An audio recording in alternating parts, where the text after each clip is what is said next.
பாலா எனக்கு ஒரு இளநீர் கொடு.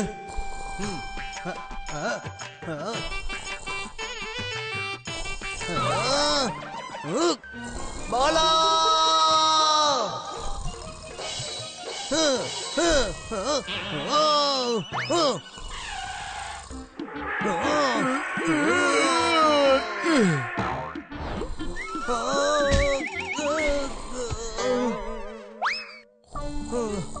உப்பி உப்பி என்னாச்சு? பாலா எழுந்திருக்கலையா? நல்லா கொரட்டை விட்டு தூங்குறாருமா. இன்னைக்கு இந்த இளநீரை குடிக்காம தான் வேலைக்கு போகணும் போல இருக்கு.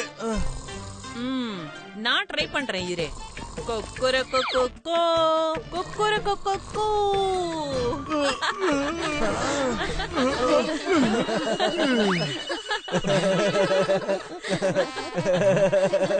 ஆனா அம்மா இது எப்படி நடந்தது? இவனுக்கு தினமும் சேவல் கூவுற சத்தம் கேட்டு எழுந்து பழக்கம் ஆயிடுச்சு. Wow, very smart. ஆனா அம்மா, சேவல் கூவுற சத்தத்தெல்லாம் நீங்க எங்க இருந்து கத்துக்கிட்டீங்க? ஸ்டோரியில இருந்து. ஸ்டோரியில இருந்தா? அம்மா, அந்த ஸ்டோரிய நாங்களும் கேட்கணும். அப்பதான் அடுத்த முறை நாங்க சேவல் மாதிரி சத்தம் போட்டு இவரை எழுப்ப முடியும். ஆஹா, தாராளமா. It's story time with Susamma.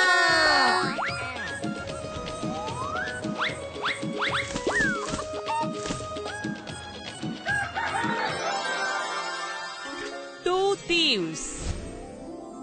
வணக்கம் மகாராஜா. வா சாரங்கா, இதை பார். ராஜா ஹீமா பிந்து உன்னை கௌரவிக்கிறதுக்காக அழைப்பிதழ் அனுப்பியிருக்காரு.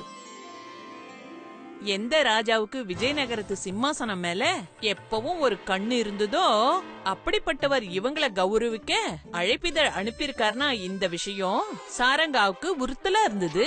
ஹீமா பிந்துவோட நோக்கங்கள் என்னன்னு சாரங்காவுக்கு நல்லாவே தெரியும். அப்புறம் அதனால அவர் என்ன நினைச்சார்னா, அவரு ராஜாவை சந்திக்க தன்னோட வீரர்களோட போகும்போது அப்ப அவரோட கும்பல்ல புத்திசாலி அப்புறம் தந்திரசாலிகளை கூடவே கூட்டிட்டு போனோம்னு நினைச்சாரு. அந்த மாதிரி ஆட்களை மாறு வேடத்துல அவர் தேடிக்கிட்டே இருந்தாரு.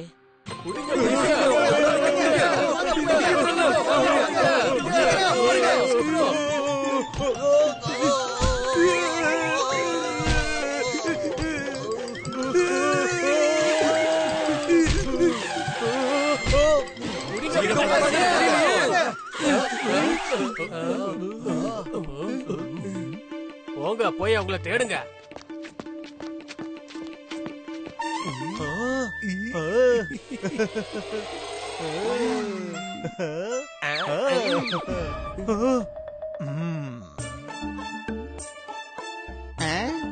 அவங்க இதுக்குள்ள போயிருப்பாங்களா? சுங்கி, அவங்க வந்துட்டாங்க.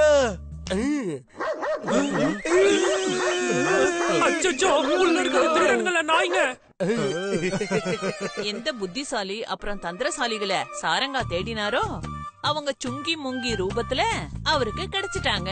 சாரங்கா அவங்கள அவர் கூட போற கும்பல்ல கூட சேர்த்துக்கிட்டாரு. அந்த சமயத்துல ராஜா ஹீமா பிந்துவோட முகாம் விஜயநகரத்து எல்லை பக்கத்துல தான் இருந்தது. ஆனா அவங்க விஜயநகரத்தை அடையறதுக்காக போட்ட எந்த ஒரு சதியையும் சாரங்காவோட புத்திசாலித்தனத்துக்கு முன்னாடி கொஞ்சம் கூட எடுப்படல. அந்த சாரங்காக்கு முன்னாடி நம்ம ராஜ்ய அரசியலையும் நடத்த முடியல, கூட்டு அரசியலும் பண்ண முடியல. அப்புறம் மகாராஜா ஒரு சந்தோஷமான செய்தி. சாரங்கா நம்ம அழைப்பிதழ ரொம்ப சந்தோஷமா ஏத்துக்கிட்டாரு. நாம அவருக்கு அப்படி ஒரு வரவேற்பை கொடுப்போம். அவரால் அதை மறுக்கவே முடியாது.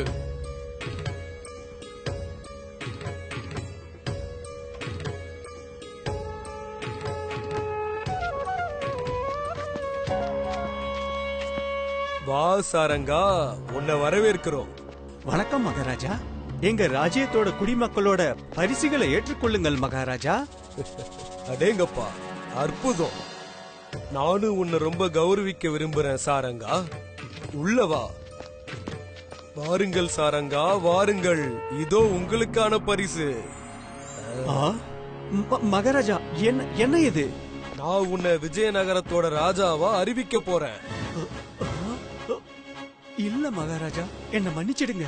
ஆனா இந்த கிரீடத்துக்கு தகுதி உடையவன் நான் இல்ல, ராஜா வித்யாதர். சாரங்காவை அவங்க பக்கம் இழுக்கிறதுக்காக ராஜா ஹீமா பிந்து அவருக்கு எல்லா விதமான பேராசைகளை காட்டினாரு.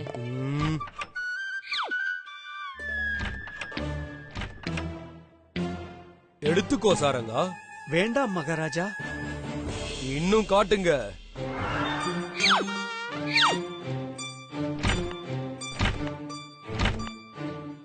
இவ்வளவு அபரிமிதமான செல்வத்தை கொடுத்தும் சாரங்கா தன்னுடைய மகாராஜாவுக்கு துரோகம் பண்ண விரும்பவே இல்ல.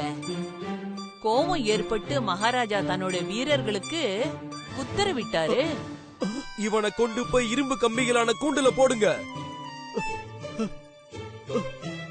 தன்னோட மந்திரிக்கு ஏற்பட்ட இந்த நிலைமைய பார்த்து எல்லாரும் புரிஞ்சுகிட்டாங்க அவரு பெரிய பிரச்சனையில மாட்டிக்கிட்டாருன்னு. அங்க இருந்து தப்பிக்க ஒரே வழிதான் இருந்தது. மகாராணிக்கு விதவிதமா துணிகளை சேர்த்து வைக்கிற பழக்கம் இருக்குன்னு கேள்விப்பட்டிருக்கோம். அப்படி அவங்களுக்கு பரிசா துணியை கொடுத்து அவங்களை சந்தோஷப்படுத்திட்டோம்னா அவங்க கிட்ட மந்திரிய விடுதலை பண்ண சொல்லி கோரிக்கை விடலாம். அப்ப துணிய கொடுத்து மந்திரி ஐயாவை விடுதலை செய்ய சொல்லி சொல்லுவோம். நம்ம கிட்டதான் துணி இல்லையே, ஒண்ணுதான் இருந்தது, அதையும் மகாராஜாவுக்கு பரிசா கொடுத்துட்டோம். இங்க வாக்குவாதம் நடந்துகிட்டு இருந்தது. அப்ப சுங்கியும் முங்கியும் அவங்க வேலைய பார்க்க ஆரம்பிச்சிட்டாங்க.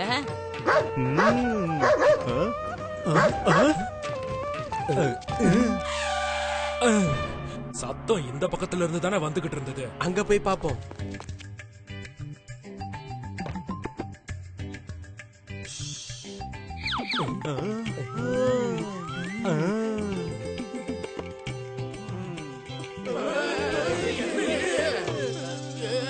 என்ன நினைச்சுமோ அதுதான் நடந்தது. அந்த துணி சுங்கி முங்கி மூலமா மங்குவோட கைக்கு கிடைச்சது. அதுக்கப்புறமா மகாராணி கையில கிடைச்சது. அடேங்கப்பா, இவ்வளவு மென்மையான அற்புதமான ஒரு துணியை நான் இது வரைக்கும் பார்த்ததே இல்ல. சரி சொல்லுங்க, இதோட விலை எவ்வளவு? மங்கு அந்த துணிக்கு பதிலா தன்னோட மந்திரிக்கு விடுதலை கேட்டாரு. ஆ, அ, அப்படியா? சரி. ராத்திரி ராஜா மகாராணி கையால சுவையான சாப்பாட சாப்பிட்டு முடிச்சாரா? அப்ப நான் என்ன சொல்ல வரேன்னா, அவரை விட்டுடுங்களேன். நாளைக்கு பேசிக்கலாம். சொல்றது கேளுங்க, அவரை விடுதலை செஞ்சிடலாங்க. அப்படியா? சரி. ம். காலையில விடிஞ்சதும் மந்திரி சாரங்காவை மரியாதையோட விடுதலை பண்ணுங்க. என்ன பாருங்க, இது மகாராஜாவோட உத்தரவு. அப்படியே ஆகட்டும். ஆனா இங்க இன்னும் ஒரே ஒரு பிரச்சனை இருந்தது. அவரு காலையில விடியறதுக்குள்ளேயே இந்த இடத்தை விட்டு போயே ஆகணும். ஏன்னா காலையில விடிஞ்சதுமே அவங்களோட ரகசியம் தெரிஞ்சிரும். ஏன்னா எந்த துணிய கொடுத்து அவங்க சாரங்காவை விடுதலை செஞ்சாங்களோ அது மகாராஜாவுக்கு கொடுத்த பரிசு. இப்படி ஒரு கடுமையான சமயத்துல முங்கிக்கு ஒரு யோசனை தோணிச்சு.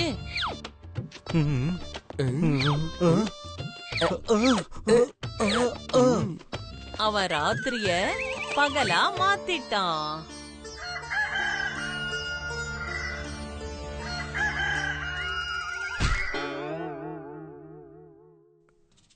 இன்னைக்கு என்ன எப்பயும் இல்லாம சீக்கிரம் விடுஞ்சிருச்சு. சேவல் கூவுற சத்தத்தை கேட்டு வீரர்கள் மட்டும் இல்ல, ராஜா ஹீமா பிந்துவோட தூக்கம் கூட கலைஞ்சு போச்சு.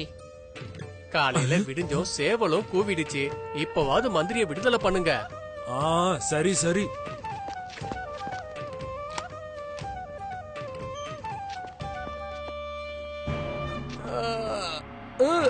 வீரர்களே, மந்திரிய விடுதலை செஞ்சது யாரு? நீங்க தானே உத்தரவிட்டீங்க மகாராஜா. அதாவது காலையில விடிஞ்சோன இவரை விடுதலை செய்யுங்கன்னு. ஆனா இப்ப காலையில எங்க விடிஞ்சது?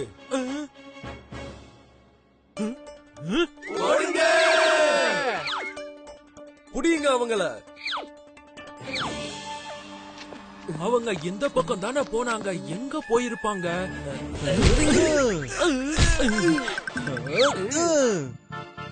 அவங்கள சீக்கிரம் தேடி கண்டுபிடிங்க, எங்கேயும் தப்பிச்சு போயிடக்கூடாது.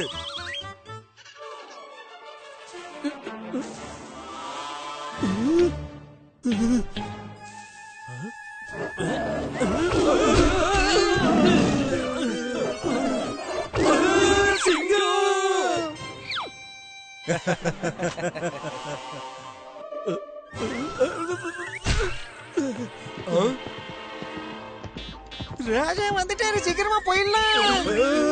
அவங்கள பிடிங்க.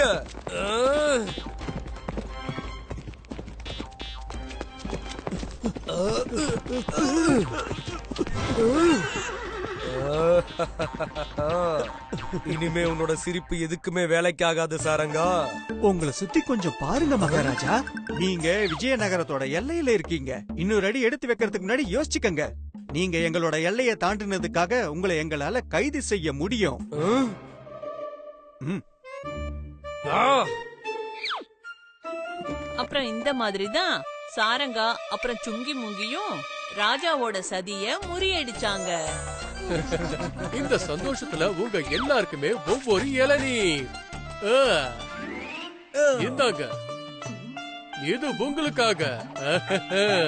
உப்பி, ராஜா ஹீமாதிந்து மாதிரி நான் ஒண்ணும் முட்டாளாக மாட்டேன். அது நீதான் எனக்கு தெரியும்.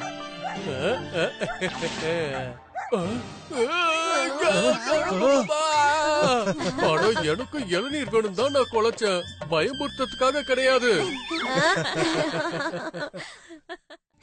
If you like this video, subscribe to our channel Murthy Media. பேச்சோட பேச்சாக சொல்ல நான் வந்தேனே, பேசிய வார்த்தைகள் கொள்ளை கொண்டதே, உண்மையான கதைதான் சொல்ல வந்தேனே, பேச வந்தேனே கார சாரமாகவே.